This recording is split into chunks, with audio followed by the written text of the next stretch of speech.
कल्याण हो। पूजनीय देव शास्त्री जी को प्रणाम।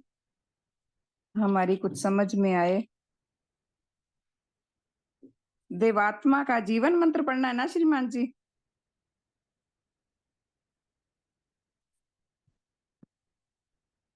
हाँ जी, ये अपना देव शास्त्र पहले खंड में पेज नंबर 130 से देवात्मा का जीवन मंत्र से ये पढ़ रहे हैं आप? हैं जी, ठीक है श्रीमान जी। पेज नंबर 101 है, 7वें अध्याय में। यहाँ तक कल कल यहाँ तक छोड़ा था हमने। हाँ जी, हाँ जी, ठीक है श्रीमान जी। हाँ जी। तो परम पूजनीय भगवान देवात्मा का जो जीवन मंत्र है, तो भगवान लिखते हैं, सतस्य प्रेमी अहम सत्यम मया जयत लभेत। मैं सत्य का प्रेमी हूँ, मेरे साथ जय सत्य को जय लाभ करो। शुभस्य च प्रेमी अहम शुभम मया जय लभेत। मैं शुभ का प्रेमी हूँ, इसलिए शुभ मेरे द्वारा जय लाभ करें। अनरतस्य शत्रुरहम अनरतम मया नष्टम भवेत। मैं असत्य का शत्रु हूँ, इसलिए असत्य मेरे द्वारा नष्ट हो। मैं अशुभ का शत्रु हूँ, इसलिए अशुभ मेरे द्वारा नष्ट हो। क्योंकि परम पूजनीय भगवान देवात्मा के पास देव ज्योति देव तेज है, और हम उनकी शरण में रहकर ही सत्य के प्रेमी बन सकते हैं, अगर बनना चाहें तो भगवान लिखते हैं कि मेरे से ही सत्य की जय लाभ करें और शुभ की जय लाभ करें, और मेरे द्वारा ही तुम्हारे अंदर जो असत्य है वो नष्ट होगा, अशुभ है जो वो नष्ट होगा। यही वह देवात्मा है कि जिन्होंने निम्नलिखित 2 संगीतों के द्वारा अपने आविर्भाव के परम लक्ष्य को इस प्रकार प्रकट किया। देवात्मा का परम लक्ष्य प्रकाशक पहला संगीत। परम लक्ष्य मेरा पूर्ण हो, जीवन व्रत मेरा पूर्ण हो। भगवान का परम लक्ष्य क्या है? सत शिव सुंदर, चारों जगतों में सत्य और सुंदर, सच्चाई और भलाई का राज हो। सकल विभागों में नेचर के उच्च गति प्रद परिवर्तन हो, नीच गति हो विनिष्ट दिन दिन, श्रेष्ठ मेल उनमें उत्पन्न हो। परम लक्ष्य मेरा पूर्ण हो, जीवन व्रत मेरा पूर्ण हो। आत्म तिमिर हर देव ज्योतिमम, आत्म प्रकाशक देव ज्योतिमम, चारों दिग वह परिकीरन हो। तिमिर से निकले जन अधिकारी, आत्म रूप देखें अधिकारी। आत्म ज्ञान उनमें उत्पन्न हो, सत्य धर्म का ज्ञान उत्पन्न हो। परम लक्ष्य मेरा पूर्ण हो, जीवन व्रत मेरा पूर्ण हो। उच्च घृणा प्रद देव तेजमम, उच्च दुख प्रद देव तेजमम, चारों दिग वह परिकीर्ण हो। उच्च घृणा पावे अधिकारी, उच्च दुख पावे अधिकारी। नीच राग त्यागे अधिकारी, नीच घृणा त्यागे अधिकारी। आत्म रोग से निस्तारण हो, आत्म पतन से निस्तारण हो। परम लक्ष्य मेरा पूर्ण हो, जीवन व्रत मेरा पूर्ण हो। उच्च भाव प्रद देव तेज मम, उच्च राग प्रद देव तेज मम, चारों दिग वह परिकीरन हो। उच्च भाव पावे अधिकारी, उच्च राग पावे अधिकारी, उच्च अंग पावे अधिकारी। उच्च रूप उनमें उत्पन्न हो, श्रेष्ठ रूप उनमें उत्पन्न हो। परम लक्ष्य मेरा पूर्ण हो, जीवन व्रत मेरा पूर्ण हो। देश देश हो नगर नगर में, नगर नगर और गांव गांव में देव ज्योति का प्रचारण हो, देव तेज का प्रचारण हो। देव समाज हो उन्नत दिन दिन, देव राज नित विस्तीर्ण हो। परम लक्ष्य मेरा पूर्ण हो, जीवन व्रत मेरा पूर्ण हो। तो भगवान बोलते हैं कि 4 बजे जब मैं सुबह उठता था तो यही प्रार्थना करता था कि मेरा परम लक्ष्य पूरा हो, मेरा जीवन व्रत पूरा हो। मेरी देव शक्तियों के देव प्रभावों के द्वारा नेचर के सारे विभागों में जहां जहां तक संभव हो उच्च परिवर्तन उत्पन्न हो, और उनमें एक दूसरे के संबंध में जिस प्रकार की नीच गतियां काम कर रही हैं वह जहाँ तक संभव हो नष्ट हो और उनमें श्रेष्ठ मेल उत्पन्न हो। मनुष्यों की आत्माओं के अंधकार को दूर करने और उनके असल रूप को दिखाने वाली जो मेरी देव ज्योति है, उसकी किरणें मेरे चारों तरफ फैलें और अधिकारी लोग उन्हें अपनी अपनी योग्यता के अनुसार अपने अपने आत्माओं में लाभ करके अपनी अपनी आत्मा के सच्चे रूप और उसकी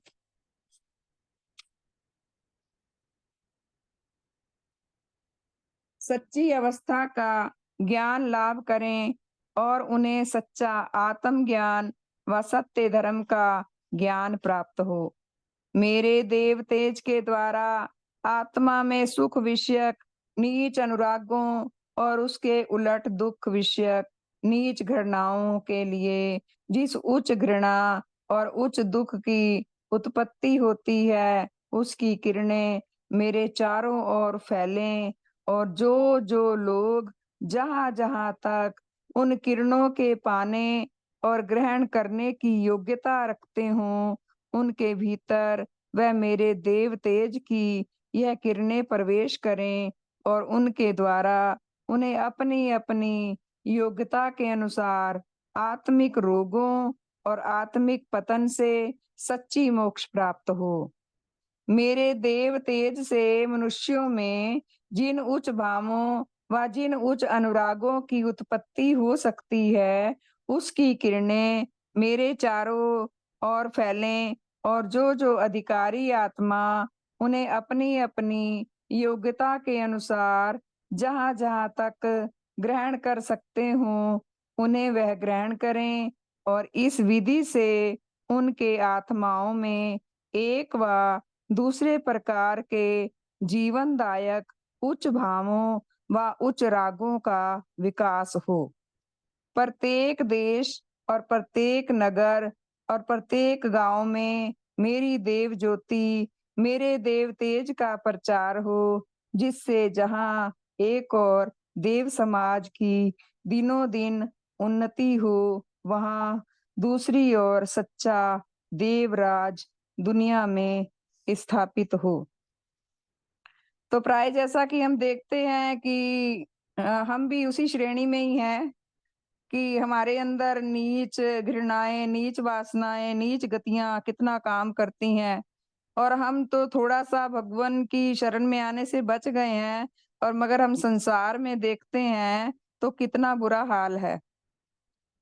लोग एक-दूसरे को देख ही नहीं सकते, एक-दूसरे को सुख को नहीं देख सकते। तो ऐसी नीच घृणाएं भरी हुई हैं, तो देवात्मा ने जो विकास क्रम में देव ज्योति और देव तेज को लाभ किया है, उससे ये सारे नीच घृणाएं, नीच सुख जो हैं, खत्म हो सकते हैं भगवान की शरण में आकर और नियमों को जानकर और उनको पूरा करके। तो देवात्मा का ये प्रयास है जो उन्होंने अपने उस समय के कर्मचारियों को, सेवकों को दिया, तो वो आज भी हमारे लिए ये लिखा हुआ है। वो आने वाली पीढ़ियों के लिए भी सिर्फ एक यही रास्ता है कि देवात्मा की देव ज्योति और देव तेज को प्राप्त करके और वो अपने सच्चे सुख के अभिलाषी बन सकते हैं। हमारी नीच घृणाएँ, हमारी नीच राग नष्ट होकर हम उच्च राग के, उच्च भावों के प्यारे बन सकते हैं और दूसरों का भला कर सकते हैं। तो देवात्मा भगवान का यही प्रयास था, वो सुबह के साधन में यही अपनी प्रार्थना किया करते थे, शुभकामना दिया करते थे कि मेरा देव तेज, मेरी देव ज्योति गाँव-गाँव में, शहर-शहर में, नगर-नगर में यानी कि पूरे देश और विदेशों में फैले, जिससे ये जो संसार में नरक का माहौल बना हुआ है, ये खत्म हो और सभी चारों जगतों में सुख शांति आए, मेल की अवस्था में आए। तो देवात्मा का परम लक्ष्य प्रकाशक दूसरा संगीत है, परम लक्ष्य मम पूरन होवे जीवन व्रत मम पूरन होवे। नया जन्म यह दुनिया पावे, नया रूप यह दुनिया पावे। देवराज इस जग में आवे, राज सत्य का जग में आवे। जो कुछ मिथ्या सब मिट जावे, जो कुछ शुभ हो वह सब आवे। जो कुछ अशुभ नष्ट सब होवे, परम लक्ष्य मम पूरन होवे। परम लक्ष्य हम कह सकते हैं गुरु पूरन होवे। जीवन व्रत गुरु पूरन होवे। नया जन्म यह दुनिया पावे, नया रूप यह दुनिया पावे। मिथ्यापन विश्वास से जावे, मिथ्यापन साधन से जावे। मिथ्यापन बर्ताव से जावे, मिथ्या मूलक भय दुख जावे। परम लक्ष्य गुरु पूरन होवे, जीवन व्रत गुरु पूरन होवे। नया जन्म यह दुनिया पावे, नया रूप यह दुनिया पावे। नीच राग और नीच घृणा जो मानव जग से सब शय पावे। उच्च राग और उच्च घृणा जो मानव जग में विकसित होवे। परम लक्ष्य मम पूरन होवे, जीवन मृत गुरु पूरन होवे।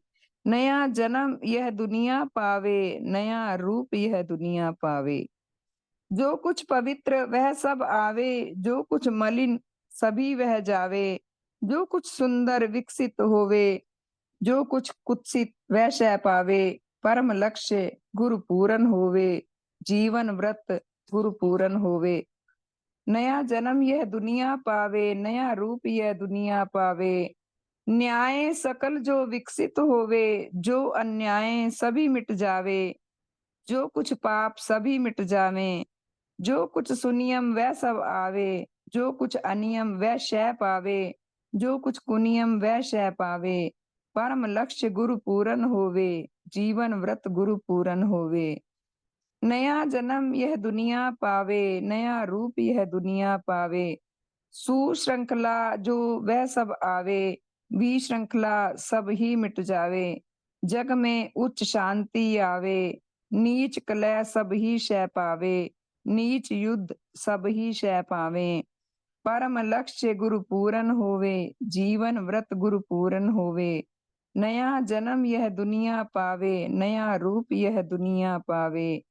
बोध आत्मिक हित का होवे, नीत सुखों पर वह शह पावे। है अनमेल जहाँ जगतों में, शुभ कर मेल वहां सब आवे। परम लक्ष्य गुरु पूरन होवे, जीवन व्रत गुरु पूरन होवे। नया जन्म यह दुनिया पावे, नया रूप यह दुनिया पावे। तो कितनी सुंदर प्रार्थना है भगवान की पूरे विश्व के लिए कि सारी दुनिया सुखी हो। मेरा परम लक्ष्य पूर्ण हो, मेरा जीवन व्रत पूर्ण हो और उससे यह दुनिया नया जन्म या नया रूप लाभ करे। जहां तक संभव हो इस दुनिया में सत्य का राज आवे और जो कुछ मिथ्या व झूठ है वह सब नष्ट हो। जो जो सच्ची भलाई है वह सब दुनिया में पैदा हो और सब प्रकार की बुराइयां इस दुनिया से नष्ट हो। तो कितना सुंदर भगवान का ये मिशन है जो सारी बुराइयां दूर करना चाहते हैं। आज के युग में कितना बुरा हाल है संसार का, जहां देखो वहां ही कलह क्लेश मचा हुआ है। आज मैंने अचानक से मोबाइल खोला, कोई मैसेज आया था, वीडियोस थी, मैंने कहा देखूं, तो मैं उसको एक सेकंड के लिए भी नहीं देख पाई क्योंकि एक मनुष्य दूसरे मनुष्य को काट रहा था और वो लहूलुहान था। तो मैं एक सेकंड भी नहीं उसको देख पाई, मैंने बंद कर दी। तो मनुष्य का ये हाल है, नीच घृणा नीच वासनाएं किस कदर बंदे पर हावी हैं कि अब भाई भाई का दुश्मन है, माँ बेटा दुश्मन है, आत्महत्याएं होती हैं, हत्याएं हो रही हैं। तो सो भगवान ने ये इस विकास क्रम में जन्म लेकर अपना उच्चतम दृश्य हमें दर्शाया है। उन्होंने इतने दुखों को क्लेशों को सहन करके हमारे सुख की कामना की है। तो मनुष्यों के विश्वासों में विविध प्रकार का जो जो झूठ भरा हुआ है और जो धर्म व मजहब के नाम से उनके विविध प्रकार के साधनों व अमलों में जिस जिस प्रकार की मिथ्या वर्तमान है और उनके भिन्न उनके प्रति दिन के बर्तावों में जिस जिस प्रकार के झूठ की भरमार है और उन्हें मिथ्या मूलक जो जो भय और दुख मिलते हैं वह सब नष्ट हों।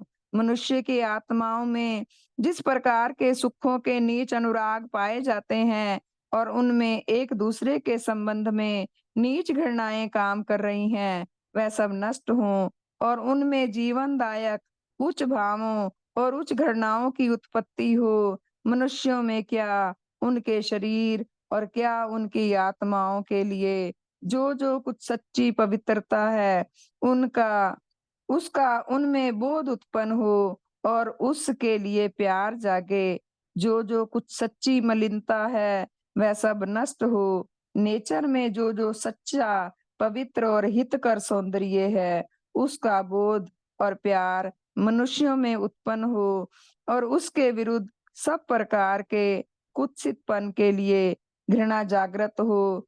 जो जो कुछ नेचर के सच्चे नियम के अनुसार न्याय मूलक हो उसका बोध और उसका प्यार मनुष्यों में उत्पन्न हो और जो कुछ उसके उलट अन्याय व अत्याचार मूलक हो वह सब इस दुनिया से नष्ट हो। मनुष्यों के जीवन में सच्ची नियमता का भाव उत्पन्न हो और उनमें क्या अपने और क्या औरों के संबंध में जिस प्रकार की अनियमता पाई जाती है वह नष्ट हो। तो भगवान बताते हैं कि जैसे हम स्वार्थपरायण मनुष्य हैं तो अपना भला सोचते हैं, दूसरों की ओर ध्यान नहीं देते, तो जो उनके अंदर अनमेल हो जाता है, भाइयों में भी अनमेल हो जाता है, हर रिश्ते में अनमेल हो जाता है, तो भगवान उनको नेचर के नियमों के अनुसार पवित्र बनाना चाहते हैं, सुंदर बनाना चाहते हैं, उनमें मेल लाना चाहते हैं कि इनका अनमेल नष्ट हो। दुनिया के विविध संबंधों में जिस जिस प्रकार की अनुचित क्रियाएं होती हैं वह सब नष्ट हों और दुनिया में जिस कदर अनुचित झगड़े जारी हैं और अनुचित लड़ाइयां होती हैं वह सब नष्ट हों और इस दुनिया में शांति उत्पन्न हो। मनुष्यों में आत्मा का सत्य ज्ञान और उसकी भलाई का सच्चा बोध हो और उनकी आत्मिक भलाई की उनके नीच सुखों पर जय हो और जहाँ जहाँ जीवित और अजीवित जगतों में अनमेल उत्पन्न हो रहा है वह अनमेल जहाँ तक संभव हो दूर हो और उनमें भलाई को लेकर सच्चा मेल स्थापित हो। तो भगवान देवात्मा का ये निराला ज्ञान, ये अद्वितीय ज्ञान है जो सब कुछ गलत को नष्ट करने वाला है और सबकी सब सुंदरता को लाने वाला है हमारे जीवन में। और ये हमारा ये सच्चा बोध तो भगवान की शरण में आकर ही पता चल सकता है कि भाई क्या है।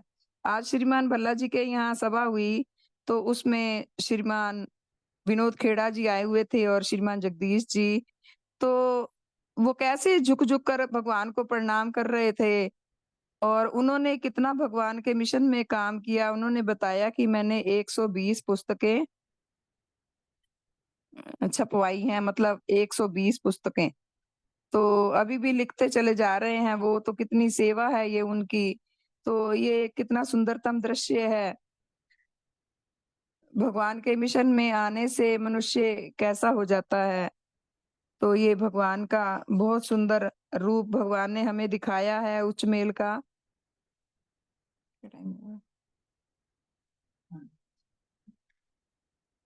शुभ हो। श्रीमान जी अगला पढ़ूं, 8वां अध्याय। हाँ जी पढ़ो। ठीक है श्रीमान जी, धन्यवाद।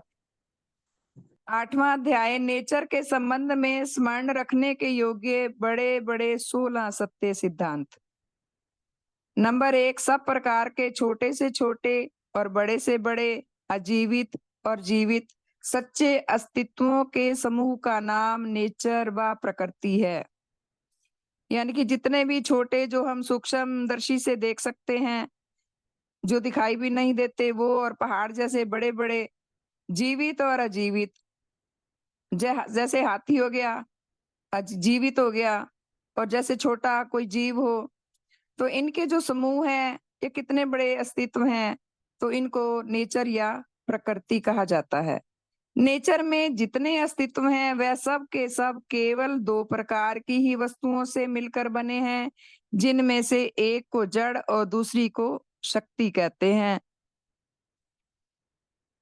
नेचर में कोई भी अस्तित्व ऐसा नहीं जो इन दोनों चीजों से मिलकर ना बना हो, क्योंकि नेचर में जड़ और शक्ति का अकाट्य संबंध है, और इन दोनों में से केवल एक वस्तु को लेकर और दूसरी से पूर्णतः अलग कोई भी अस्तित्व संभव नहीं है। यानी कि जड़ और शक्ति का अकाट्य संबंध संबंध है। नेचर का जितना भी प्रसार है, इन दोनों से अलग नहीं है।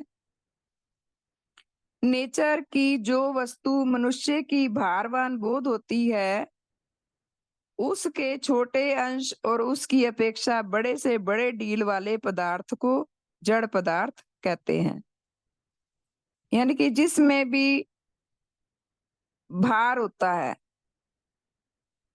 जो हमें भारवान बोध होती है, जिसके भार को हम महसूस कर सकते हैं, वह चाहे छोटा हो, चाहे वो बड़ा हो, वो जड़ पदार्थ ही होता है।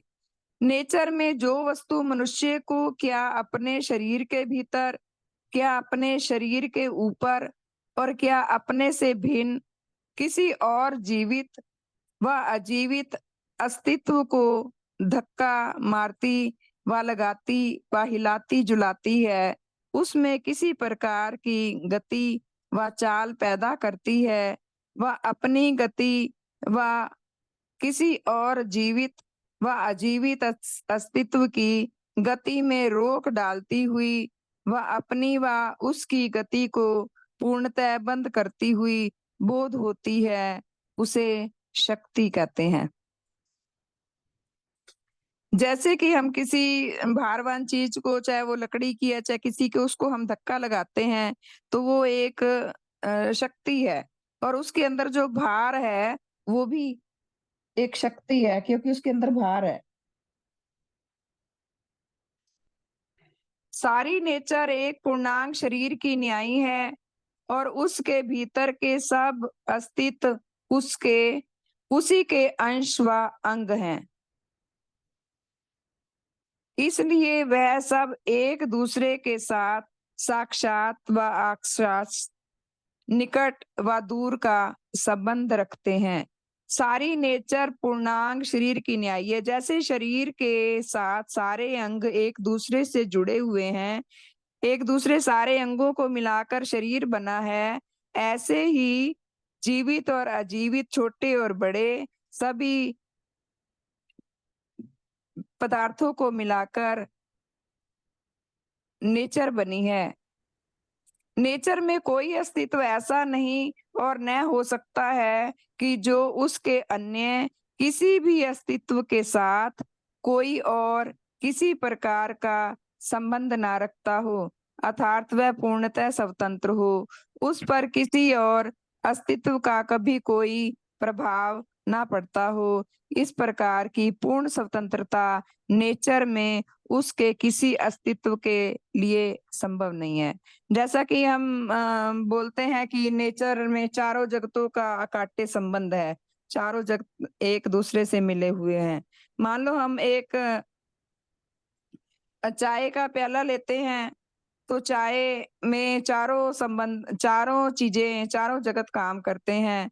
नेचर का जो है हवा है, पानी है, वो भी उसमें काम करती, पानी काम करता है। फिर उसमें पशु जगत का दूध काम करता है, मनुष्य जगत उसको बनाता है, वनस्पति जगत की चाय काम करती है। तो ऐसे ही कितने ही अस्तित्व हैं। अगर हम उसको ध्यान से सुने, ध्यान से देखें, तो मैं कितनी बार कल्पना करती हूँ, तो फिर कहती हूँ मान लो किसी में पशु जगत का नहीं भी संबंध है, तो मगर जो आदमी उस काम को कर रहा है, तो उसमें उसने दूध या चाय तो पिया ही होगा। तो नेचर अपने समस्त जड़ पदार्थों और अपनी समस्त शक्तियों की समस्त मात्रा के विचार से जैसे पहले सदा से थी, वैसे ही वह सदा रहती है, और यद्यपि उसके भीतर का प्रत्येक अस्तित्व अवश्य परिवर्तित होता है, तथापि वह जो जिन दो प्रकार के पदार्थों से संयुक्त होता है, उसके वह दोनों पदार्थ कभी भी पूर्णतया नष्ट नहीं हो जाते, किंतु एक व दूसरे रूप में सदा वर्तमान रहते हैं। इसलिए नेचर अविनाशी है और इसलिए यह अनादि और स्वयंभू है। यानी कि आज से 10,000 साल पहले, 20,000 साल पहले, 20 जब से धरती बनी है, तब से जो नेचर है, ये बनी है, मतलब नष्ट नहीं हुई है नेचर। नेचर का रूप कहते हैं परिवर्तित होता जाता है। जैसे हम एक कागज है और उसको जलाते हैं तो वो राख में तब्दील हो जाता है, लकड़ी जलाते हैं कोयले में तब्दील हो जाती है। तो ऐसे उसका जो वर्तमान रूप नष्ट हो जाता है, मगर वो परिवर्तन हो जाता है। और ये आज से नहीं है, हजारों सालों से है। नेचर अविनाशी है, नष्ट नहीं होती। नेचर अनादि है, स्वयंभू है। इसमें अपनी ही शक्तियां हैं जो नेचर को परिवर्तित भी करती रहती हैं। जबकि प्रत्येक सच्चा अस्तित्व नेचर का ही अंश है, इसलिए नेचर के भिन्न और उससे बाहर जैसे पहले कभी कोई अस्तित्व ना था, वैसे ही कभी भविष्य में भी नहीं हो सकता। जैसे मनुष्य का शरीर, आत्मा सब नेचर के ही अंतर्गत आता है। और नदी नाले, कितना बड़ा विस्तार है नेचर का, कोई भी कल्पना नहीं कर सकता कि नेचर कितनी बड़ी है। जबकि सत्य नेचर से बाहर व अतीत किसी भी अजीवित व जीवित अस्तित्व का होना ही असंभव है। तब उससे बाहर किसी अस्तित्व को मानकर और उसे नेचर का सृष्टा व उसके पदार्थों को जोड़ तोड़कर उसके किसी अजीवित व जीवित लोक व उसके किसी भी अस्तित्व का बनाने व रचना करने वाला बतलाना झूठी कल्पना व झूठी गप के भिन्न कुछ नहीं है। जैसा कि बताया गया कि नेचर सदा से, और मैंने ये अनुभव किया है और ये सत्य भी है, भगवान की शिक्षा के अनुसार भी और वैसे भी सत्य है कि जैसे हम देखते हैं कि धरती, सूरज, आकाश, ये कब से है, ये कभी नष्ट नहीं हुए। तो ऐसे ही जैसे कई लोग कहते हैं कि इसको भगवान ने बनाया, इसको भगवान ने बनाया। तो मैं ये सोचती हूँ कि भगवान जो हम दुनिया में मानते हैं, मैं भी मानती थी पहले, तो कितने भगवान आए और आकर चले गए, क्योंकि उन्होंने जन्म लिया था। तो नेचर जो है, नेचर सदा से ही है, नेचर वही है। नदी नाले, पानी, धरती, आकाश, हवा वही है, सब कुछ वही है, बाकी सब कुछ चला जाता है। तो इसलिए इसको, नेचर को बनाने वाला या इसका सृष्टा कोई भी नहीं है, नेचर की अपनी ही शक्तियां हैं।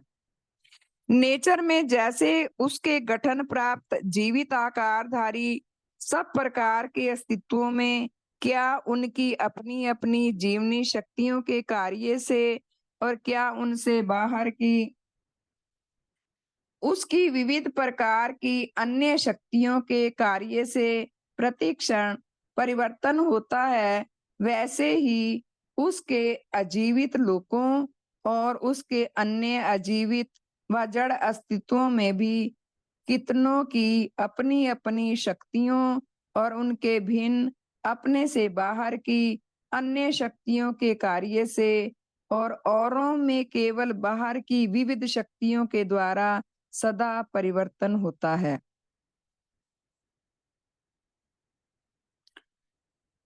और इस परिवर्तन से नेचर के सब प्रकार के जीवित और अजीवित अस्तित्व अपने अपने आकार और गुणों में बदलते रहते हैं और नेचर में कोई भी जीवित व अजीवित अस्तित्व ऐसा नहीं है और ना हो सकता है कि जो परिवर्तित ना होता हो। तो इसमें बताया गया है कि नेचर में जैसे उसके गठन प्राप्त जीवित आकारधारी, जैसे कि हम हैं, आकार हमारे में भी है, पशुओं में भी है। तो इनमें अपनी अपनी जीवनी शक्तियों का के कार्य से क्या उनके बाहर की उसकी विविध प्रकार की अन्य शक्तियों के कार्य से प्रतिक्षण परिवर्तन होता रहता है। तो जैसे हम देखते हैं कि बाहर की चीजों में भी परिवर्तन हो रहा है और जीवित मनुष्यों में भी परिवर्तन होता है, जड़ और चेतन दोनों में परिवर्तन हो रहा है। हमारे विचार किसी टाइम कैसे होते हैं, किसी टाइम कैसे होते हैं, हमारा शरीर बदल रहा है, सब लोग बदल रहे हैं, सब चीजें बदल रही हैं। वैसे ही उसके जीवित लोकों और उसके अन्य अजीवित जड़ अस्तित्वों में भी कितनों की अपनी-अपनी शक्तियां और उनके भिन्न अपने से बाहर की अन्य शक्तियों के कार्य से भी औरों में केवल बाहर की विविध शक्तियों के द्वारा सदा परिवर्तन होता रहता है।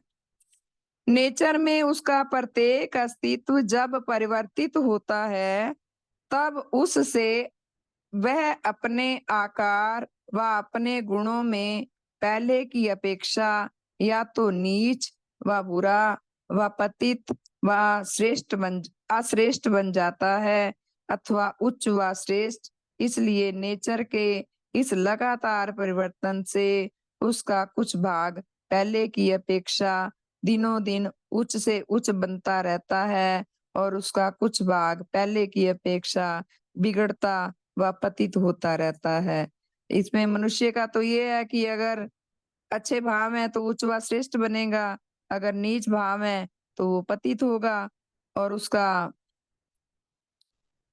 वो अश्रेष्ठ बन जाएगा। तो ऐसे ही जैसे पेड़-पौधे हैं कितने तो पलकर बड़े हो जाते हैं, जिनको हवा, पानी, मिट्टी सब कुछ अनुकूल अवस्था में मिलता है और जिनको प्रतिकूल मिलता है और वो नष्ट हो जाते हैं। नेचर में पहले प्रकार का परिवर्तन उसका निर्माण व विकासकारी और दूसरे प्रकार का परिवर्तन उसका पतन व विनाशकारी परिवर्तन कहलाता है।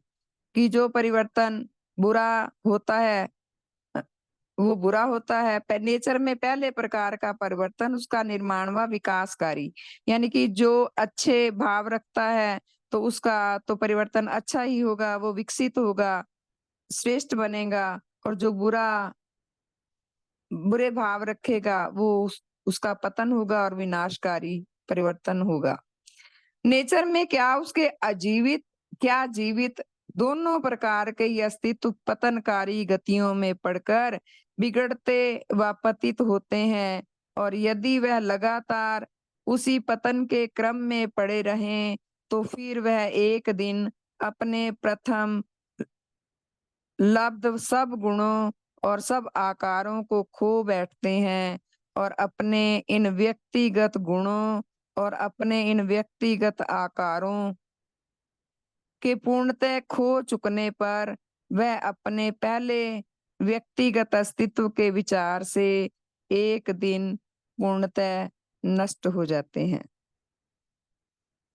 इसमें नेचर में क्या उसके अजीवित क्या जीवित दोनों प्रकार के ही अस्तित्व पतनकारी गतियों में पड़कर बिगड़ते व पतित होते हैं। तो जैसे कितनी बार नेचर में ये भूकंप आ जाता है, चट्टानें गिरनी शुरू हो जाती हैं, आंधियां चलती हैं, तो जो अजीवित हैं वो भी नष्ट हो जाते हैं और जो जीवित हैं और वो भी अगर गलत संगत में पड़ते हैं या गलत काम करते हैं तो वो पतित हो जाते हैं। नेचर में उसके निर्माणकारी कार्य के द्वारा जैसे उसके कई प्रकार के जड़ पदार्थ परिवर्तित होकर उत्तम से उत्तम रूप और कुछ गुण ग्रहण करते हैं, वैसे ही उसकी कितनी ही अजीवित शक्तियां परिवर्तित होकर पहले जीवित बन जाती हैं, फिर उसके अनंतर उन्हीं शक्तियों में से कुछ जीवित शक्तियां परिवर्तित होकर गठन प्राप्त जीवित शक्तियां बनती हैं और वह नाना प्रकार के विविध गुण विशिष्ट उद्भिद, पशु और मनुष्य के आकार निर्माण करती हैं। इस विधि से नेचर में उसकी अपनी ही शक्तियों के कार्य से एक और जीवन रहित और दूसरी ओर जीवन विशिष्ट स्थूल और सूक्ष्म जगतों की उत्पत्ति होती है। नेचर के ही विकास क्रम में ठीक समय के आने पर हमारी पृथ्वी प्रकट हुई, फिर वह बहुत काल के अनंतर ठीक समय के आने पर उस पर पहले पहल एक सेल के जीवित आकारों और फिर उद्भिद और फिर पशु जगत से संबंध रखने वाले बहु सेल विशिष्ट नाना प्रकार के जीवों का प्रकाश हुआ। फिर उचित समय के आने पर पशु जगत के ही स्तनपायी जीवों की एक शाखा धीरे धीरे मनुष्य का विकास हुआ। तो जैसे कि नेचर के विकास क्रम में ये हमारी पृथ्वी प्रकट हुई, पहले सूर्य था, फिर सूर्य का कुछ भाग नीचे गिरा तो वो पृथ्वी बनी जो लाखों सालों में ठंडी हुई। फिर काफी लंबे साल के बाद एक सेल जिसे कि बताते हैं अमीबा, तो वो प्रकट हुआ। फिर उसके बाद उद्भिद और पशु जगत के संबंध रखने वाले बहु सेल नाना प्रकार के जीवों का प्रकाश हुआ। यानी कि पशु जगत में हम देखते हैं कीड़े मकोड़े, छोटे से छोटे जीव और बड़े से बड़े जीव कैसे पैदा हो गए हैं। तो ऐसे ही वनस्पति जगत में हम देखते हैं तो कई प्रकार के फल हैं, फूल हैं, कितनी हरियाली है। मेरे ख्याल से तो ये ज्यादा ही है जो, और ज्यादा ही सेवाकारी भी है और ज्यादा मात्रा में है और उनकी मांग आज भी ज्यादा है। तो इस प्रकार फिर उचित समय के आने पर पशु जगत के स्तनपायी जीवों की एक शाखा में से धीरे धीरे मनुष्य का विकास हुआ। जैसे कहते हैं कि चंपांजी जो बंदर वगैरह हैं, तो ये जब सीधा खड़ा हुआ तो उससे मनुष्य का विकास हुआ। मनुष्य जगत के विकास क्रम में मनुष्यों के सब प्रकार के नीच अनुरागों और उनकी सब प्रकार की नीच घृणाओं विषयक निम्न आत्मिक प्रकृति से पूर्णतः रहित और सब प्रकार के सत्य और शुभ विषयक देव अनुरागों और उनके उलट सब प्रकार की मिथ्या और सब प्रकार के अशुभों व अहितों व न्याय मूलक कर्मों व पापों व दुराचारों के प्रति पूर्णांग घृणा भावों से विभूषित एकमात्र सत्य देव व देवात्मा का आविर्भाव हुआ, जो इन पृथ्वी के सब अधिकारी मनुष्यों के लिए है। जैसे पशुओं से मनुष्य एक बुद्धिमान जीव पैदा हुआ, तो ऐसे ही मनुष्य के जगत में जो जिसने इतना नीच घृणाकारी नीच अनुराग मनुष्य में भरे पड़े हैं, तो उसमें एक बहुत सुंदर आत्मा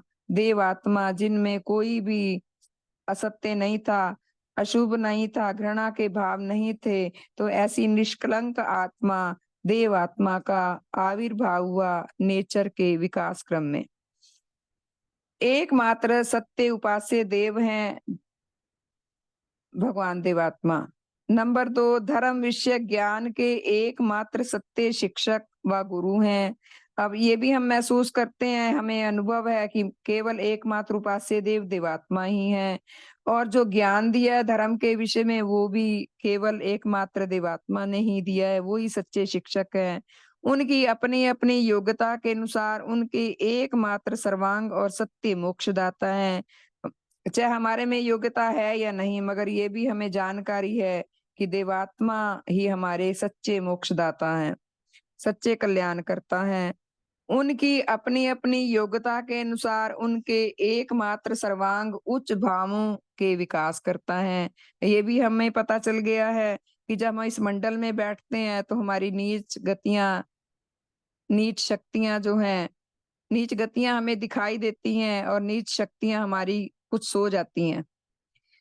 नेचर के विविध विभागों के अस्तित्वों में से जो अस्तित्व उसके विकास व निर्माण विषय कार्य का जहां जहां तक साथ नहीं देते व उसका कुछ भी साथ नहीं देते व उल्टा उसकी विरोधिता करते हैं व उसमें रोक बनते हैं, वहां वहां तक ऐसे सब अस्तित्व दिनों दिन पतित दशा को प्राप्त होते रहते हैं। जो नेचर के विविध विभागों में सच्चाई का साथ नहीं देते, अच्छेपन का साथ नहीं देते हैं, जो उसमें बाधा बनते हैं, नीच गतियां करते हैं, वो एक दिन पतित दशा को प्राप्त होते हैं। नेचर के विविध विभागों के अस्तित्वों में से जो जो अस्तित्व उसके निर्माण व विकासकारी कार्य में जहां जहां तक साथ देते और सहायक व सेवाकारी बनते हैं, वहां वहां तक वह अपने ऐसी गतियों से आप भी श्रेष्ठ बनते व विकसित होते हैं। इसलिए नेचर के किसी विभाग के किसी भी ऐसे अस्तित्व के श्रेष्ठ बनाने में विशुद्ध सेवा के भाव से परिचालित होकर सेवाकारी बनने के योग्य होना, कि जिसमें किसी प्रकार की कोई श्रेष्ठता आ सकती है, वो मनुष्य का बहुत बड़ा अधिकार व सौभाग्य है, क्योंकि किसी ऐसी विशुद्ध सेवा के करने के योग्य होने से ही वह अपनी उस सेवा की श्रेणी और मात्रा के अनुसार अपने आत्मिक जीवन को श्रेष्ठ बना सकता है और अपना आत्मिक हित साधन कर सकता है। तो हमें विकासकारी शक्तियों का साथ देना चाहिए और हमें विकासकारी करते रहने से ही हमारी जो आत्मा है वो परलोक में और इस लोक में भी संतुष्ट हो सकती है। तो श्रीमान जी अब आगे आप देखिए। बहुत बहुत धन्यवाद बहन जी, आपका बहुत बहुत धन्यवाद। अभी आज हमने ये देव शास्त्र प्रथम खंड का 8वां अध्याय पढ़ा। तो 8 अध्याय का ये है ग्रंथ। इसको पढ़ के हमें कुछ समझ आ रहा है कि भगवान हमें क्या बता रहे हैं। भगवान ने देव शास्त्र पहला खंड भूमिका से लेकर 7वें अध्याय तक भगवान देवात्मा के आविर्भूत होने, भगवान देवात्मा के देव रूप से हमें परिचित कराने के लिए ये ग्रंथ लिखा है। 7वें अध्याय तक वहां आके ये देव शास्त्र पहला खंड कंप्लीट हो जाता है। और 8वें अध्याय में जो मुझे लगता है कि पुण्य भगवान ने देव शास्त्र पहले खंड को अति संक्षेप में फिर दोबारा लिख दिया। अगर हम अपने पास ये पूरा ग्रंथ ना रख सके, मोबाइल में ले जाएं डाल के, वैसे तो पूरा भी आ सकता है।